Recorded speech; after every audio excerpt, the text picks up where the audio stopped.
ऐसे मान लिया गया कि अयोध्या के इसी स्थान पर भगवान राम का जन्म हुआ था। किस प्रकार से विक्रमादित्य ने 16वीं सदी में मंदिर बनवाया, फिर बाबर काल में आके उस मंदिर को विध्वंसित कर दिया गया और भगवान श्री राम की उन मूर्तियों को विस्थापित कर दिया गया, और उसके बाद उनके साथ क्या हुआ, वो मूर्तियां 500 वर्ष तक कहां पर स्थापित रही, उनकी मूर्तियों की पूजा हुई या नहीं, थी उन 4 मूर्तियों की कथा जो आज तक प्रचलित है, और क्या थे उन मूर्तियों के चमत्कार, साथ में किस प्रकार से राम भक्त मोदी का मिलन हुआ भगवान श्री राम से, और कब उन्होंने प्रण लिया कि वो जब तक रामलला को मंदिर में स्थापित नहीं करा देंगे तब तक अयोध्या नहीं आएंगे और दर्शन को नहीं जाएंगे, और किस प्रकार से हो रहा है ये सपना साकार। आइए वीडियो की करते हैं शुरुआत, जिसमें पूरा इतिहास दोहराया जाएगा भगवान श्री राम की यह भव्य कथा कि किस प्रकार से आदिकाल से अयोध्या स्थापित हुई, और अयोध्या के स्थापित होने के बाद किस प्रकार से सबसे पहले राम मंदिर बना, और उसके बाद क्या क्या घटनाएं वहां पर घटित हुई। आज यहाँ पर जो जानकारी आपको दी जाएगी वह उन्हीं तथ्यों पर आधारित है जो तथ्य सुप्रीम कोर्ट के सामने माननीय न्यायाधीश के सामने रखे गए थे, जिनके आधार पर न्यायालय ने माना था कि यहाँ पर भव्य राम मंदिर था और भगवान श्री राम का मंदिर यहीं बनाया जाना चाहिए। आइए वीडियो की करते हैं शुरुआत। वीडियो अच्छा लगे तो उसे लाइक अवश्य करें और जय श्री राम लिखना ना भूलें। जय श्री राम की ये गूंज पूरे भारतवर्ष में, पूरी दुनिया में सुनाई देनी चाहिए। अयोध्या नगरी कितनी पुरानी है, क्या आपको इसका अंदाजा है? भारतीय वेदों और शास्त्रों में भी अयोध्या का जिक्र मिलता है, वर्णन मिलता है। अथर्ववेद में भी इस नगरी का साक्ष्य मिलता है, प्रमाण मिला है। हमारी मान्यताओं में अयोध्या नगरी हमेशा से ही श्री राम की जन्मभूमि रही है। अयोध्या का धार्मिक इतिहास हमने रामायण में पढ़ा है, लेकिन इसके इतिहास का एक पन्ना विवादित भी है। हम बात कर रहे हैं बाबरी मस्जिद और इससे जुड़ी हुई घटनाओं की। इस वक्त पूरा भारत श्री राम की मूर्ति की प्राण प्रतिष्ठा को लेकर खुशियों में सराबोर है। ऐसे में क्यों ना इतिहास की गलियारों में एक बार घूम लिया जाए कि किस प्रकार से भगवान श्री राम के इस मंदिर के साथ छलावा हुआ, अन्याय हुआ, किस प्रकार से सम्राट विक्रमादित्य ने अयोध्या का पुनरुद्धार किया और भव्य राम मंदिर बनवाया। उसके बाद 16वीं सदी में जब मुगलों का आगमन हुआ तो बाबर ने किस प्रकार से यहाँ पर आक्रमण किया।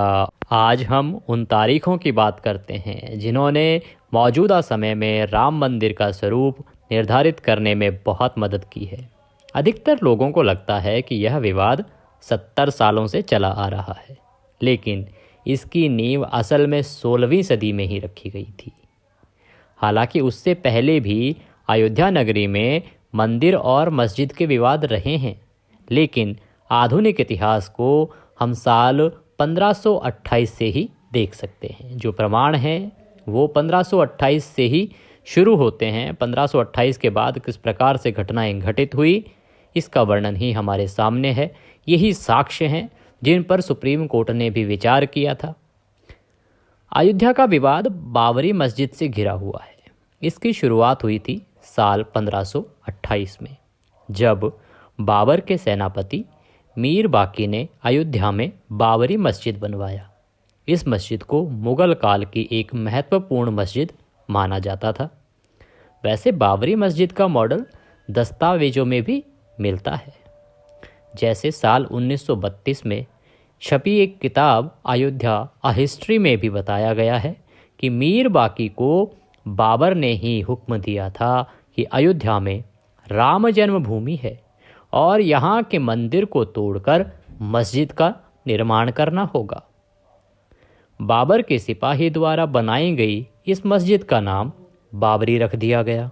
हालांकि इसे लेकर अभी भी विवाद है कि बाबरी मस्जिद को मंदिर तोड़कर ही बनाया गया था, लेकिन कई किताबें इसका जिक्र ज़रूर करती हैं कि मंदिर की सामग्री से ही मस्जिद का निर्माण कार्य शुरू किया गया था।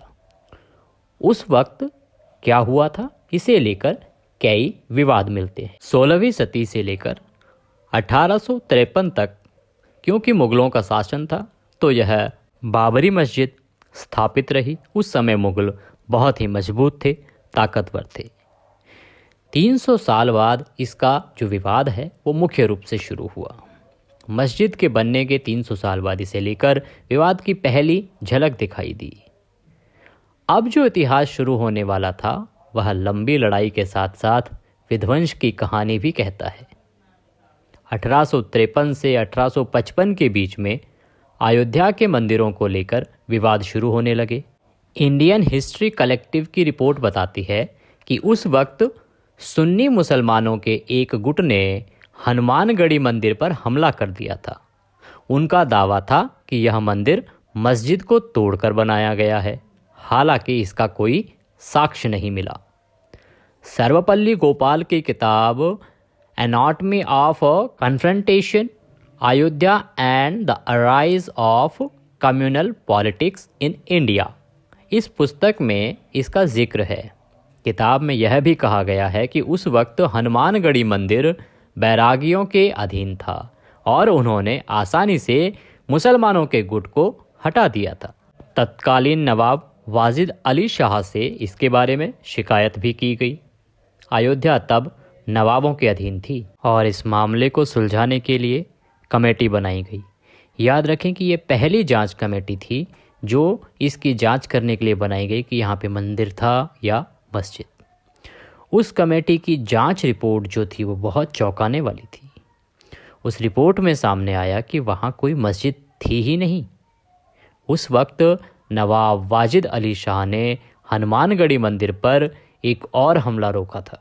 इसके बाद जब अंग्रेज हिंदुस्तान पर आए तो अंग्रेजी सरकार ने भी सुलह की कोशिश की। एक रिपोर्ट कहती है कि 1858 में निहंग सिखों के एक दल ने बाबरी मस्जिद के अंदर घुसकर हवन पूजन किया था। उस वक्त इस घटना के खिलाफ पहली बार एक एफआईआर दर्ज की गई थी और लिखित में यह विवाद सामने आया था। उसमें लिखा गया था कि अयोध्या में मस्जिद की दीवारों पर राम नाम लिख दिया गया है और उसके बगल में एक चबूतरा बना है। साल 1859 में अंग्रेजी सरकार ने इसके बीच एक दीवार खड़ी कर दी जिससे हिंदू पक्ष और मुस्लिम पक्ष शांति से अलग अलग स्थान पर पूजा और इबादत कर सकें। यहीं से पहली बार राम चबूतरा शब्द प्रचलन में आया। सुप्रीम कोर्ट ऑब्जर्वर की जो रिपोर्ट है वह बताती है कि यह पहली बार था जब राम मंदिर विवाद कोर्ट में पहुंचा था। हाँ, महंत रघुवीर दास ने राम चबूतरे पर मंदिर बनवाने की याचिका दायर की थी। फैज़ाबाद डिस्ट्रिक्ट मजिस्ट्रेट ने यह याचिका खारिज कर दी। तब फैज़ाबाद कोर्ट में रघुवीर दास की याचिका दायर की गई। उस वक्त केस की सुनवाई कर रहे जज पंडित हरिकिशन ने इस याचिका को रद्द कर दिया था। उस वक्त पहली बार निर्मोही अखाड़ा सामने आया था और लोगों को उसके बारे में पता चला था। महंत रघुवीर दास उसी अखाड़े से थे। आज हम जो सुनते हैं निर्मोही अखाड़ा, जिसने कि इसकी लड़ाई लड़ी है राम मंदिर की, उसका जो सामने आना था वो उसी दौरान हुआ था। ये घटना है 1885 की। 1885 में सबसे पहले ये मामला जो है वो पहले डिस्ट्रिक्ट कोर्ट में गया मजिस्ट्रेट के सामने, फिर फैज़ाबाद कोर्ट में गया, वहाँ भी उसको निरस्त कर दिया गया। इसके बाद भी रघुवीर दास ने हार नहीं मानी और अंग्रेजी सरकार के जज से गुहार लगाई, लेकिन यहाँ भी याचिका को खारिज कर दिया गया और यह मामला यहीं दब गया और अगले 48 सालों तक मामला ठंडे बस्ते में रहा और कुछ छुटपुट शांतिपूर्ण विरोध होते रहे। साल 1930 का दौर जब शुरू हुआ अयोध्या का नया अध्याय, यह वह समय था जब अयोध्या का जो विवाद था वह पुनः सबके सामने आने लगा और एक नया दौर शुरू हुआ। सबसे पहले साल 1936 में मुसलमानों के दो समुदाय सिया और सुन्नी की लड़ाई हुई। दोनों ही बाबरी मस्जिद पर अपना हक जता रहे थे। इसकी बात दोनों समुदायों के वक्फ बोर्ड तक पहुंच गई और दोनों की लड़ाई 10 साल तक खिंच गई। इस लड़ाई में जज द्वारा जो फैसला आया उसमें शिया समुदाय के दावों को खारिज कर दिया गया और इस प्रकार आते आते समय आ गया 1947 का, जब भारत आज़ाद हो गया था। 1947 के बाद से अयोध्या की राजनीति पूरी तरह बदल गई। मॉडर्न समय में जब भी अयोध्या की बात होती है तो उसमें राजनीति शब्द ज़रूर सामने आता है। हालांकि इसकी शुरुआत बंटवारे के बाद ही हो गई थी। पाकिस्तान का वजूद बना और अयोध्या में अब हिंदू महासभा का हस्तक्षेप सामने आ गया। कृष्णा झा और धीरेन्द्र झा की किताब अयोध्या द डार्क नाइट सहित कई किताबों में इस बारे में जानकारी मिलती है। 1947 का अंत होते होते हिंदू महासभा द्वारा एक मीटिंग रखी गई जिसमें बाबरी मस्जिद पर कब्जे की बात कही गई। इसके बाद के चुनावों में पहली बार कांग्रेस पार्टी ने राम मंदिर को मुद्दा बनाया था। याद रहे, सबसे पहले कांग्रेस पार्टी ने इसको राजनीतिक मुद्दा बनाया था चुनाव के लिए। कांग्रेस के इस मुद्दे के बाद कोई और पार्टी कहीं टिक नहीं पाई और फैज़ाबाद में भी कांग्रेस जीत गई। फैज़ाबाद वह जगह जहां पर कि बहुत संख्या में मुसलमान थे, मुस्लिम बहुल इलाका, और वहां पर भी कांग्रेस की जीत हुई। राम मंदिर के नाम पर कांग्रेस को एक मुश्त वोट पड़ा। 1949 का वह वर्ष था जिस वर्ष बाबरी मस्जिद में रामलला की मूर्ति मिली। अब तक हालात काफ़ी ख़राब हो चुके थे। गाहे बगाहे खबरें आती रही कि हिंदू पक्ष ने बाबरी मस्जिद पर कब्जा कर लिया है, लेकिन तब तक ऐसा नहीं हुआ था। वहाँ के हालात को सुधारने के लिए कानूनी मदद ली गई, लेकिन साल 1949 की एक रात वहाँ राम मूर्ति मिलने का दावा किया गया। इस घटना के बाद हालात इतने गंभीर हो गए कि तत्कालीन प्रधानमंत्री जवाहरलाल नेहरू ने संज्ञान लिया। महज 6 दिनों के अंदर ही बाबरी मस्जिद पर ताला लगा दिया गया। उस वक्त हिंदू पक्ष ने दावा किया था कि रामलला की मूर्ति अपने आप वहां प्रकट हुई है, लेकिन इस दावे को खारिज कर दिया गया। साल 1950 में एक बार फिर से यही केस सामने आया। 2 अलग अलग केस फैज़ाबाद कोर्ट में दाखिल किए गए और हिंदू पक्ष ने रामलला की पूजा की आज्ञा मांगी। हालांकि कोर्ट ने इजाज़त तो दी, लेकिन अंदरूनी गेट को बंद ही रखा गया। साल 1959 में निर्मोही अखाड़े ने एक तीसरा लॉ सूट फाइल किया, जिसमें उन्होंने बाबरी मस्जिद की ज़मीन पर अधिकार मांगा। ऐसे ही साल 1961 में मुस्लिम पक्ष ने एक केस फाइल किया, जिसमें यूपी सुन्नी वक्फ बोर्ड ने कहा कि उन्हें बाबरी मस्जिद ढांचे पर हक चाहिए और राम की मूर्तियों को यहाँ से हटा दिया जाना चाहिए। इसके बाद आया साल 1984 का वह दौर जब राम जन्मभूमि का विवाद बहुत अधिक गरमाया। इस समय अयोध्या ने अपना सबसे बड़ा राजनीतिक दौर देखा। यह वक्त था जब राम मंदिर आंदोलन की शुरुआत हुई थी। इसी समय बीजेपी के वरिष्ठ नेता लाल कृष्ण आडवाणी को इस आंदोलन का नेतृत्व करने के लिए चुना गया। साल 1986 में राजीव गांधी सरकार के आदेश पर बाबरी मस्जिद के अंदर का गेट खोला गया। दरअसल उस वक्त लॉयर यूशी पांडे ने फैज़ाबाद सेशन कोर्ट में याचिका दायर की थी कि फैज़ाबाद सिटी एडमिनिस्ट्रेशन ने इसका गेट बंद करने का फैसला सुनाया था, इसलिए इसे खोला जाना चाहिए। तब हिंदू पक्ष को यहाँ पूजा और दर्शन की अनुमति भी दे दी गई और बाबरी मस्जिद एक्शन कमेटी ने इसके खिलाफ प्रोटेस्ट किया। ये वो दौर था जब कहा जाता है कि राजीव गांधी ने जो है अपना मन बदला और फिर से वोट बैंक की राजनीति कहें या जो भी कहें कि इस मंदिर का ताला खुलवाने का काम किया। साल 1989 में रखी गई थी राम मंदिर की नींव, जो राजीव गांधी के द्वारा रखी गई थी। उस समय तत्कालीन प्रधानमंत्री राजीव गांधी ने विश्व हिंदू परिषद को विवादित जगह पर शिलान्यास करने की अनुमति दे दी गई थी। देखिए कितना आश्चर्यजनक फैसला था ये कि विश्व हिंदू परिषद जो इतने समय से लड़ाई लड़ रहा था, उसको ये अनुमति दे दी गई थी कि वो यहाँ पर अब शिलान्यास कर सकते हैं। इसके बाद पहली बार रामलला का नाम इलाहाबाद हाई कोर्ट पहुँचा, जिसमें निर्मोही अखाड़ा और सुन्नी वक्फ बोर्ड ने रामलला जन्मभूमि पर अपना दावा पेश किया। फिर आया वह दौर जब कार सेवक लाखों लाख की संख्या में अयोध्या पहुंचे और वहां पर किस प्रकार से उनके रहने के लिए स्कूलों में, कॉलेजों में वहाँ के जो निवासी थे, हिंदू निवासी थे, उन्हें उनके रहने की व्यवस्था की, उनको रुकवाया गया और वहाँ पर एक अफरा तफरी का माहौल उस वक्त बना हुआ था। ऐसा उस समय के जो लोग हैं वो बताते हैं। पुस्तक ये बताती है, रिसर्च ये बताता है कि जितने भी प्रोफेसर उस समय हुआ करते थे, उन्होंने इसकी पुष्टि की थी कि उस समय अयोध्या में एक अफरा तफरी का माहौल था, क्योंकि बहुत अधिक संख्या में यहाँ पर पुलिस तैनात रहती थी और रातों रात कार सेवकों को रहने के लिए किस प्रकार से जगह दी जाती थी और फिर उनको छुपाया जाता था। फिर आया साल 1992 का वह दौर जब बाबरी मस्जिद गिराई गई।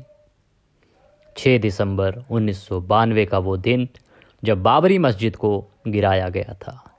भारत के इतिहास में यह दिन दर्ज हो गया था। कार सेवकों ने यहाँ एक अस्थायी मंदिर की स्थापना कर दी थी। मस्जिद गिराने के 10 दिन बाद प्रधानमंत्री ने retired high court justice ML Liberhan को लेकर एक कमेटी बनाई, जिसमें मस्जिद को गिराने और सांप्रदायिक दंगों को लेकर एक रिपोर्ट बनानी थी। जनवरी 1993 के आते आते अयोध्या की जमीन को नरसिंहा राव की सरकार ने अपने अधीन ले लिया और 67.7 एकड़ जमीन को केंद्र सरकार की जमीन घोषित कर दिया गया। साल 1994 में इस्माइल फारूकी जजमेंट आया, जिसमें सुप्रीम कोर्ट ने 3-2 के बहुमत से अयोध्या में कुछ क्षेत्र को अधिग्रहण अधिनियम की संवैधानिकता को बरकरार रखा गया। इस जजमेंट में यह भी कहा गया था कि कोई भी धार्मिक जगह सरकारी हो सकती है। इसके बाद 9 साल तक यह मामला चलता रहा। साल 2002 का वह दौर जब राम मंदिर की मांग ने तेजी पकड़ी। अप्रैल 2002 में अयोध्या टाइटल डिस्प्यूट शुरू हुआ और इलाहाबाद हाई कोर्ट की जो लखनऊ बेंच है उसमें इसकी हियरिंग शुरू हुई। अगस्त 2003 में एएसआई सर्वे ने मस्जिद वाली जगह पर खुदाई शुरू की और यह दावा किया कि इसके नीचे 10वीं सदी के मंदिर के साक्ष्य मिले हैं। साल 2009 में अपने गठन के 17 सालों बाद लिब्राहन कमीशन ने रिपोर्ट सबमिट की। हालांकि इस रिपोर्ट में क्या था वह सामने नहीं आया। फिर आया 2010 का वह दिन जो एक ऐतिहासिक फैसला लेके आने वाला था। अब तक अयोध्या की जमीन को हर पक्ष अपने लिए मांग रहा था, लेकिन इलाहाबाद कोर्ट ने इस जमीन को 3 हिस्सों में बांट दिया। इसके तहत 1/3 हिस्सा निर्मोही अखाड़ा को, 1/3 हिस्सा सुन्नी वक्फ बोर्ड को और 1/3 हिस्सा रामलला विराजमान को दिया गया।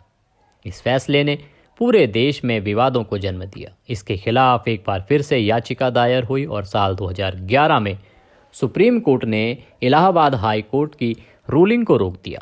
सुप्रीम कोर्ट ने इस हियरिंग को लेकर कहा कि इलाहाबाद हाई कोर्ट का जजमेंट अजीब है, क्योंकि तीनों में से किसी भी पार्टी ने इसके लिए गुहार नहीं लगाई थी। साल 2017 आते आते चीफ जस्टिस खेहर ने तीनों पार्टियों को आउट ऑफ कोर्ट सेटलमेंट के बारे में कहा। इस पर एक बार फिर से बहस शुरू हुई। साल 2018 में सुप्रीम कोर्ट ने अपना फैसला सुनाया, हालांकि उसे जग जाहिर नहीं किया गया। उस वक्त सुप्रीम कोर्ट ने बड़ी बेंच के तहत उनके फैसले की जांच करने को मना कर दिया था। और फिर आया 2019 का वह समय जिसमें आखिरकार आया ऐतिहासिक फैसला। चीफ जस्टिस गोगोई ने साल 2019 में 5 जजों की बेंच बनाई और पुराने 2018 वाले फैसले को खारिज कर दिया। 8 मार्च 2019 को 2 दिन की सुनवाई के बाद जमीनी विवाद को आपसी सहमति से सुलझाने की बात एक बार फिर से कही गई। नवंबर 2019 आते आते सुप्रीम कोर्ट ने हिंदू पक्ष के हित में फैसला सुनाया और राम मंदिर को एक ट्रस्ट के जरिए बनाने का आदेश दिया। इसके साथ सुन्नी वक्फ बोर्ड को 5 एकड़ जमीन दी गई, जहां अयोध्या में मस्जिद बनवाया जाना था।